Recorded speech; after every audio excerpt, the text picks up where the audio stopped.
Welcome back, YouTube. Today we're doing rear shocks on this Chrysler Town & Country, and I'm going to walk you through step by step. First thing we're going to do to get the wheel off, you have this little cover, and this little cover has a notch here. You take a flathead screwdriver and pop it out, and then this is just held in with some springs and these clips on top of the lug nuts. Use a 19mm, take off the lug nuts and put the wheel out of the way. Here's the part number for the rear shock. Use an 18mm socket or wrench to remove this bottom bolt that holds the shock in. You might want to jack up or support this rear piece a little bit to make it easier to get this bolt out, because this is going to want to come down and then it's going to be holding on.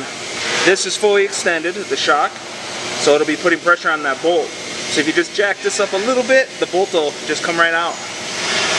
Use an 18mm to pull out the top bolt down, and then hold the shock because there's nothing holding it, it's going to fall. Here's a little comparison. The Monroe seems to be a little bit thicker from top to bottom, and we just transfer this bolt over, and now we're ready to put it back. To get the holes to line up correctly, we're going to have to lift this rear axle deal so that the holes line up so we can slide the bolt back through. Now that you got the holes lined up, you're going to put the bolt from the inside out and put the tab nut on this side. Now that you have them both in, torque them both down, and then you can remove your support that you have underneath that you use to line up these bolts. Put the tire on and torque the lug nuts to 100 foot-pounds. Alright, so to put this cover back on, you got these two outer tabs. Those two outer tabs are going to go in here like this, into these little cubbies. So you line them up where they fit in the cubbies.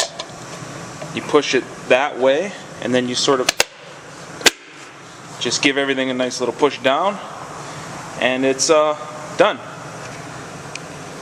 I'd like to thank everybody for checking out this video. If you like it, hit like. If you hate it, thumbs down. If you want to see more videos, subscribe. And until next time, wrench on.